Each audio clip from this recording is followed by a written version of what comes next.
السلام علیکم ورحمۃ اللہ وبرکاتہ۔ نحمدہ ونصلی ونسلم علی رسولہ الکریم، اما بعد فاعوذ باللہ من الشیطان الرجیم، بسم اللہ الرحمن الرحیم۔ ان اللہ لا یغیر ما بقوم حتی یغیروا ما بانفسہم واذا اراد اللہ بقوم سوءا فلا مرد لہ وما لہم من دونہ من وال۔ صدق اللہ مولانا العظیم وصدق رسولہ النبی الکریم الامین ونحن علی ذالک من الشاہدین والشاکرین والحمد للہ رب العالمین۔ تمام احباب درود پاک پڑھو۔ الصلاۃ والسلام علیکم یا رسول اللہ وعلی آلہ وصحبہ وسلم یا حبیب اللہ۔ الصلاۃ والسلام علیکم یا رسول اللہ وعلی آلہ وصحبہ وسلم یا نبی اللہ۔ واجب الاحترام سامعین و حاضرین، اللہ کے فضل اور توفیق سے آج کے خطبہ جمعۃ المبارک میں پچھلے جمعے میں نے جس موضوع کے حوالے سے چند باتیں عرض کی تھی، اللہ کے پیغمبر صلی اللہ علیہ وسلم نے مسلمانوں کی پریشانی کے دور کے بارے میں فرمایا کہ ایسا ہوگا۔ وہ حدیث آپ نے اور اس کی مختصر تعبیر اور تشریح آپ نے سماعت فرمائی۔ اللہ کے نبی نے فرمایا تھا کہ مسلمانوں کی پریشانی کا دور ایسا دور ہوگا کہ جس میں اسلام نام کی حد تک رہ جائے گا،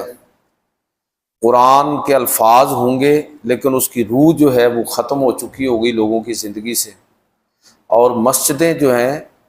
وہ ہدایت کی جگہ نہیں رہیں گی بلکہ فرقہ واریت، فتنہ، فساد۔ مسجد تو مرکز ہے مسلمانوں کو جوڑنے والا، لیکن ظاہر ہے کہ حضور نے فرمایا کہ یہ مسلمانوں کی پریشانی کا دور ہوگا جس میں مسجدیں ہدایت کی بجائے فتنہ اور آپس میں افتراق کا باعث بننے والی ہوں گی۔ تو میں نے عرض کیا کہ یہ تینوں چیزیں جو ہیں ہمیں خبردار رہنا چاہیے کہ کہیں خدا نخواستہ ہمارے دور کے اندر یہ چیزیں نہ آ جائیں، ورنہ پھر پریشانیاں ہی پریشانیاں ہوں گی۔ آج کا موضوع جو ہے وہ بھی سمجھ لیں کہ ایک لحاظ سے آپ اسی کے ساتھ اس کو ریلیٹ کر سکتے ہیں کہ یہ صحیح مسلم کی حدیث ہے، یہ بھی پیشگوئی ہے، جس طرح وہ پیشگوئی کہ ایسا دور آئے گا جو مسلمانوں کی پریشانی کا دور ہوگا کہ مسجدیں ہدایت سے خالی ہو جائیں گی، اسلام برائے نام رہ جائے گا اور قرآن کے صرف الفاظ باقی بچیں گے۔ اسی طرح کی ایک پیشگوئی جو صحیح مسلم میں ہے، اللہ کے پیغمبر صلی اللہ علیہ وسلم نے فرمایا کہ تقوم الساعۃ والروم اکثر الناس۔ آج کے ماحول کے اندر اس حدیث کو ذرا سمجھنے کی کوشش کریں کہ قیامت سے پہلے حضور نے فرمایا کہ رومی جو ہیں دنیا کے اندر کثرت کے ساتھ پھیل جائیں گے، ہر طرف ان کا غلبہ ہوگا۔ اور یہ ذہن میں رکھیں کہ اس دور میں جب اللہ کے پیغمبر صلی اللہ علیہ وسلم یہ فرما رہے ہیں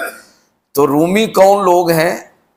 ظاہر مسیحی ہیں، اور آج کے دور کا جو یورپ ہے بالخصوص، یہ سارے کا سارا، امریکہ تو دریافتی بعد میں ہوا نا، لیکن ظاہر ہے کہ یہ لوگ بھی اہل یورپ میں ہی شمار ہوں گے کہ یہیں سے یہ لوگ جا کے وہاں پر آباد بھی ہوئے اور دیگر علاقوں سے بھی۔ تو اللہ کے پیغمبر صلی اللہ علیہ وسلم نے فرمایا رومی بمانا مسیحی، تو امریکی جو ہیں وہ مسیحی بھی ہیں۔ اور آپ نے ابھی سوشل میڈیا پر وہ تصاویر دیکھی ہوں گی کہ ڈونلڈ ٹرمپ نے کوشش کی ہے، ابھی بھی کوشش میں ہے کہ کسی طرح اس جنگ کو مذہبی جنگ بنایا جائے۔ باقاعدہ وائٹ ہاؤس کے اندر جو ہے نا وہ عیسائی پادریوں کو بلا کے ان سے دعائیں لی گئی ہیں۔ یہ کس کے خلاف دعائیں لی جا رہی ہیں؟ تو اس جنگ کو مذہبی جنگ، اور کس کے خلاف؟ مسلمانوں کے خلاف۔ تو اللہ کے پیغمبر صلی اللہ علیہ وسلم نے ارشاد فرمایا کہ تقوم الساعۃ والروم اکثر الناس، کہ قیامت سے پہلے رومی جو ہیں وہ دنیا کے اندر پھیل جائیں گے، ہر طرف ان کا غلبہ ہوگا۔ یہ حدیث جو ہے نا، یہ بیان کرنے والے، یہ صحیح مسلم کے اندر حدیث ہیں، یہ حدیث ایک مجلس کے اندر حضرت مستورد کرشی رضی اللہ تعالیٰ عنہ جو اصاغر صحابہ میں ہیں انہوں نے بیان کی۔ اچھا، جب انہوں نے یہ حدیث بیان کی تو اتفاق سے وہاں پر حضرت عمر بن عاص رضی اللہ تعالیٰ عنہ بھی موجود تھے۔ یہ بڑے نامور صحابی ہیں اور سیاسی اپروچ کے حوالے سے عرب کے جو چند بڑے دماغ ہیں ان میں ایک عمر بن عاص کا شمار ہوتا ہے کہ بڑی دور کی، یہ فاتح مصر بھی ہیں، تو بڑی گہری بصیرت اور بڑی گہری نظر تھی ان کی۔ تو انہوں نے جب یہ حدیث سنی، مجلس میں موجود تھے، تو حضرت مستورد رضی اللہ تعالیٰ عنہ سے مخاطب ہو کر کہنے لگے کہ دیکھو تم کیا کہہ رہے ہو، کتنی بڑی بات کر رہے ہو۔ تو انہوں نے کہا کہ میں تو وہی بیان کر رہا ہوں جو میں نے اللہ کے پیغمبر صلی اللہ علیہ وسلم سے سن رکھا ہے کہ قیامت سے پہلے رومی دنیا کے اندر پھیل جائیں گے۔ اب دیکھیں نا، ہماری دنیا جو ہے اس کے اندر بھی پھیل گئے ہیں۔ آپ دیکھیے کہ شرمناک صورتحال یہ ہے کہ خود عرب ممالک کے اندر جگہ جگہ امریکی اڈے ہیں۔ ایک لحاظ سے کہہ لیجئے کہ ان کا پورا ہولڈ اور قبضہ ہے۔ ہمارے ہاں چلے ان کا اڈا تو کوئی نہیں ہے، لیکن ہولڈ کن کا ہے یہ آپ زیادہ بہتر جانتے ہیں کہ کس کا ہولڈ ہے۔ یہاں بھی مائی باپ وہی ہیں ہمارے حکمرانوں کے، قوم کی، عوام کی میں بات نہیں کر رہا۔ تو اللہ کے پیغمبر نے یہ ایک پیشگوئی فرمائی جس کو بیان کیا گیا، تو حضرت عمر بن عاص رضی اللہ تعالیٰ نے اس پر جو تبصرہ فرمایا وہ میں آپ کو سنانا چاہتا ہوں۔ آپ نے فرمایا کہ اگر ایسا ہوا، یہ دیکھیں یہ بصیرت ہے، اور یہ بصیرت کس بنیاد پر ہے؟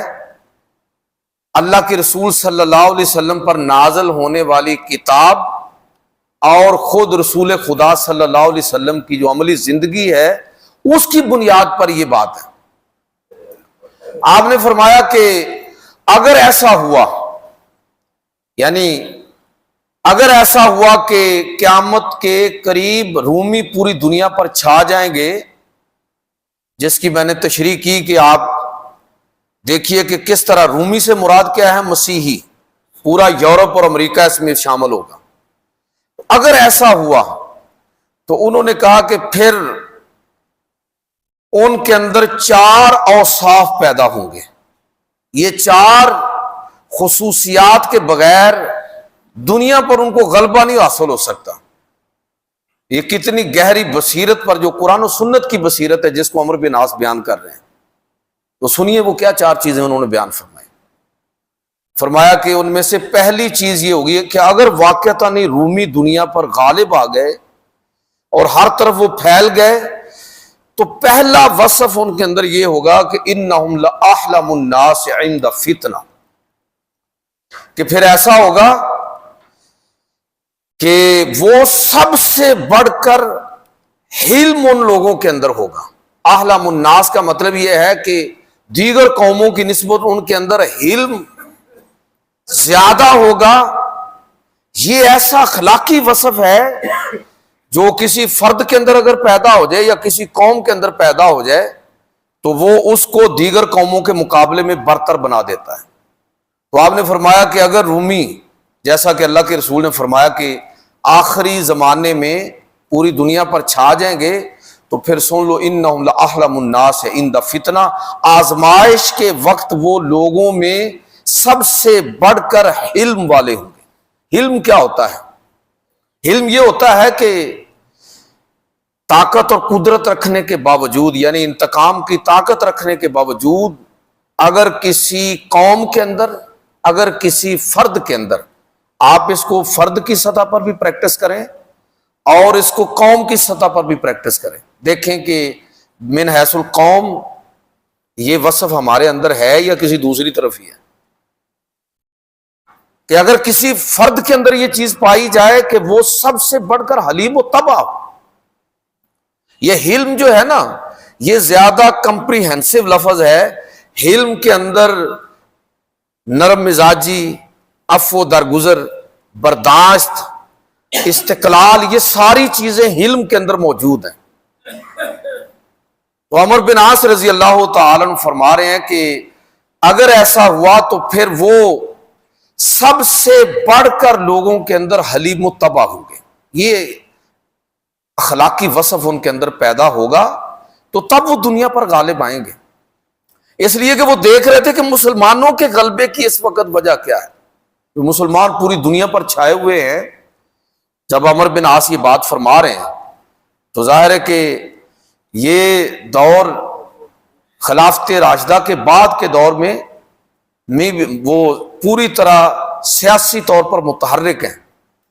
حضرت امیر معاویہ رضی اللہ تعالیٰ عنہ کے دور میں یہ فاتح مصر بھی ہیں اور مصر کے گورنر بھی ہیں، اور ان علاقوں کے اندر ان کا اثر و رسوخ بھی ہے۔ عرب کا جو بڑے دماغ ہیں ان میں ان کا شمار ہوتا ہے۔ وہ کہہ رہے ہیں کہ اگر ایسا ہوا تو پھر اس قوم کے اندر یہ چیز وصف پیدا ہوگا، اس لیے کہ وہ دیکھ رہے تھے کہ اسی وصف کی بنیاد پر تو اللہ تعالیٰ نے مسلمانوں کو باقی قوموں پر عزت عطا فرمائی ہے، غلبہ عطا فرمایا ہے، کہ مسلمان زیادہ ہیں، بڑھ کر دوسروں سے زیادہ حلیم متبع، برداشت پیدا ہوئی ہے، عفو درگزر،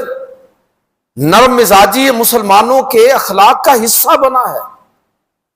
آپ دیکھیں کہ اسلام کی بنیاد عام طور پر ہم حضرت ابراہیم علیہ السلام کی سیرت کو، یعنی ہم ملت ابراہیم اپنے آپ کو کہتے ہیں۔ اس کا مطلب آپ سمجھیے کہ حضرت ابراہیم علیہ السلام کی سیرت جو ہے، اور حضرت ان کے صاحبزادے پھر حضرت اسماعیل علیہ السلام، جن سے آگے ظاہر ہے کہ بنی اسماعیل نبی کریم صلی اللہ علیہ وسلم اسی لڑی سے پیدا ہوئے۔ دونوں کے بارے میں قرآن مجید فرقان حمید کیا کہتا ہے، یہ آیت ذرا آپ سماعت فرمائیں۔ اللہ تعالیٰ حضرت ابراہیم علیہ السلام کے بارے میں فرماتا ہے کہ اِنَّ ابراہیم لحلیم اواہ منیب، ابراہیم وہ ہیں کہ جو بردبار ہیں، نرم مزاج ہیں، اور اللہ کی طرف رجوع کرنے والے ہیں، منیب۔ اور جب ابراہیم علیہ السلام کو اللہ تعالیٰ نے اسماعیل علیہ السلام کی خوشخبری سنائی، وہ خوشخبری کیا، کن الفاظ کے ساتھ، فَبَشَّرْنَاهُ بِغُلَامٍ حَلِيمٍ، ہم ان کو ایک ایسے صاحبزادے کی خوشخبری سنا رہے ہیں کہ جو حلیم متبع ہے۔ کہنے کا مطلب یہ ہے کہ اگر کسی، یہ مسلمانوں کا خمیر ہے، یہ اللہ کے پیغمبر صلی اللہ علیہ وسلم نے دین ابراہیمی کی صورت میں یہ چیز ہمارے اخلاق کا حصہ بنائی، یہ عربوں کے مزاج کا حصہ یہ چیز بنی۔ جب ان کے اندر وہ حلم، بردباری، برداشت، نرم مزاجی پیدا ہوئی، یہ اخلاقی وصف ان کے اندر پیدا ہوا، تو اللہ تعالیٰ نے ان کو دیگر قوموں پر غلبہ عطا فرمایا۔ تو پہلا اصول غلبے کا کیا ہے، یعنی بین الاقوامی سطح پر اگر کوئی قوم، یا ہم اگر اس کو اپنی ذاتی نجی زندگی میں پریکٹس کریں، کہ اگر کوئی شخص عزت چاہتا ہے اپنے اس ماحول کے اندر، تو ظاہر ہے اس کو بھی یہی وصف اپنانا ہوگا، حلم اور بردباری، برداشت، عفو درگزر، مزاج کے اندر نرمی۔ تو جناب عمر بن عاص رضی اللہ تعالیٰ عنہ نے یہ پیشگوئی جب یہ سنی کہ اللہ کے رسول نے یہ فرمایا ہے کہ رومی آخری دور میں قیامت سے پہلے پوری دنیا پر چھا جائیں گے، تو اللہ کے پیغمبر صلی اللہ علیہ وسلم نے جو فرمایا تھا، تو اس فرمان کی تعبیر اور تشریح کرتے ہوئے جناب عمر بن عاص نے کہا کہ اگر ایسا ہوا، اگر واقعتاً رومی یعنی مسیحی اس دور کی جو دنیا ہے یہ دنیا پر غالب آئے، تو پھر یہ ہوگا کہ انہم لأحلم الناس عند فتنہ، کہ آزمائشوں میں، فتنے میں، اس دور کے اندر جب ان کو ان چیزوں کا سامنا ہوگا، تو وہ لوگ سب سے بڑھ کر حلم میں، نرم مزاجی میں، عفو درگزر میں، استقامت میں اور استقلال میں باقی قوموں سے آگے نکل جائیں گے۔ تو اس کا مطلب آپ ذرا سمجھیے، اس کو ذرا دوسرے انداز میں دیکھیں کہ اگر ہم دنیا پر غلبہ چاہتے ہیں تو یہ حلیم متبع ہونا، جس کی تربیت خدا و رسول کی طرف سے ہمیں دی گئی، یہ گویا کہ اس کا تقاضا ہے۔ دوسری چیز حضرت عمر بن عاص رضی اللہ تعالیٰ عنہ نے فرمایا کہ اگر واقعتاً ہی ایسا ہوا اور ہوگا جیسا حضور نے فرمایا کہ رومی آخری دور میں قیامت سے پہلے دنیا پر غالب آئیں گے، میں اس کا ترجمہ رومی کی بجائے مسیحی کروں گا، یورپ اور مغرب سارے کا سارا اب اس تعریف کے اندر داخل ہے کہ دنیا پر چھائے ہوئے ہیں، اسلامی ممالک کے اندر بھی انہی کا ہولڈ ہے، اڈے بھی ان کے ہیں اور حکم بھی انہی کا چلتا ہے۔ تو کب وہ غالب آئیں گے، یہ غلبہ ان کو کن اوصاف کی وجہ سے حاصل ہوگا، اور اگر ہم اس غلبے سے نکلنا چاہتے ہیں تو ہمارے لیے اس کے اندر ہدایت کیا ہے؟ حضرت عمر بن عاص نے فرمایا کہ دوسرا وصف پھر ان کے اندر یہ ہوگا وَأَسْرَعُهُمْ إِفَاقَةً بَعْدَ مُصِیبَةٍ، کہ مصیبت اگر ان پر کوئی آئے گی تو وہ اس کرائسس سے، مصیبت سے تیز رفتاری کے ساتھ نکلنے والے ہوں گے۔ بھائی زندگی چاہے فرد کی ہو یا قوم کی ہو ہمیشہ ایک جیسی نہیں رہتی، نشیب و فراز آتے رہتے ہیں، اس لیے جب عروج ہو تو زوال کو ذہن میں رکھیں، جب مصیبت ہو تو توقع رکھیں کہ خوشحالی کا دور بھی آئے گا۔ بندہ ہر دور کو مد نظر، نہ تو کسی عروج کی صورت میں، مال و دولت کی صورت میں بندہ تکبر کے اندر مبتلا نہ ہو، اور نہ ہی قوم کے اندر یہ چیز ہو کہ فرعونیت ان کے اندر آ جائے، تو فرد ہو یا قوم۔ حضرت عمر بن عاص رضی اللہ تعالیٰ عنہ دوسری بات یہ فرمائی کہ وَأَسْرَعُهُمْ إِفَاقَةً بَعْدَ مُصِیبَةٍ، کہ وہ مصیبت گزرنے کے بعد سب سے تیزی، سب سے بڑھ کر تیزی کے ساتھ سنبھلنے والے ہوں گے۔ یہ اس قوم کا وصف ہے کہ جس کو اللہ رب العزت قوموں کے درمیان غلبہ عطا فرمائے گا اور سب پر اس کو غالب کر دے گا۔ یہ کون کہہ رہے ہیں؟ حضرت عمر بن عاص رضی اللہ تعالیٰ عنہ نبی صلی اللہ علیہ وسلم کی پیشگوئی کی تعبیر اور تشریح کرتے ہوئے فرما رہے ہیں۔ اس لیے آپ اسلام کا مزاج دیکھیں کہ اسلام نے ہماری تربیت کیا کی ہے۔ اسلام نے تربیت یہ کی ہے کہ چاہے کیسا ہی ماحول کیوں نہ ہو، کتنی ہی مصیبت کے اندر کیوں نہ ہو، اگر انفرادی سطح پر دیکھیں تو ہمیں حکم کیا ہے کہ 3 دن سے زیادہ سوگ نہیں ہے، فوتگی ہو گئی ہے نا، تو آپ 3 دن تک بیٹھیں اور اس کے بعد آپ اس ماحول سے نکلیں۔ ہمارے ہاں لوگ 3 دن کے بعد جو ہے وہ بیٹھنا، لوگ تعزیت کے لیے آتے ہیں، کوئی مسئلہ نہیں ہے، لیکن حکم کیا ہے کہ آپ اس ماحول سے نکلیں۔ یعنی آپ اب جو ایک مجلس آپ نے خاص انداز میں جس طرح لوگ قائم کرتے ہیں تو اس کو اٹھا دیں، اگر زمین پر بیٹھے ہوئے ہیں تو ماحول بدل لیں، اب ذرا کرسیوں پر آ جائیں، آپ اب ادھر ادھر اپنے کام کے اندر بھی جائیں تاکہ اس ماحول سے نکلنے کی کوشش کریں، اس لیے کہ اللہ کی طرف سے ایک آزمائش تھی۔ اگر اسی کے اندر پڑے رہیں گے اور دکھ اور تکلیف کو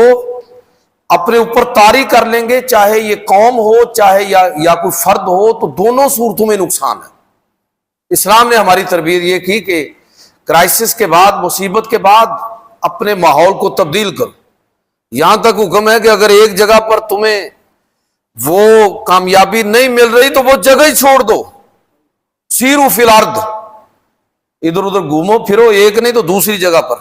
اللہ رب العزت نے ہو سکتا ہے کہ کسی دوسری جگہ پر تمہارے لیے کامیابی جو ہے وہ رکھی ہو۔ تو اسلام کا مزاج یہ ہے۔ تو جو قومیں آگے بڑھتی ہیں انفرادی سطح پر بھی اور اجتماعی سطح پر بھی، تو عمر بن عاص رضی اللہ تعالیٰ عنہ بات ہم کر رہے ہیں کہ قوموں کے غلبے کی بین الاقوامی سطح پر، تو فرمایا کہ اسرعہم افاقۃ بعد مصیبہ، مصیبت کے بعد تیزی کے ساتھ سنبھلنے والے ہوں گے وہ لوگ، تب دنیا پر غالب آئیں گے۔ آپ ذرا یاد کیجئے کہ دوسری جنگ عظیم کے بعد پہلی جنگ عظیم کے بعد جو ترکوں کے ساتھ معاملہ ہوا، ظاہر خلافت عثمانیہ جو تھی وہ ٹوٹ گئی، اور دنیا کے 3 بڑے بڑے اعظموں پر یہ چھائی ہوئی ہے یہ خلافت۔ تو جب یہ خلافت ٹوٹی اور اس کے بعد زوال اتنا ہمہ گیر تھا کہ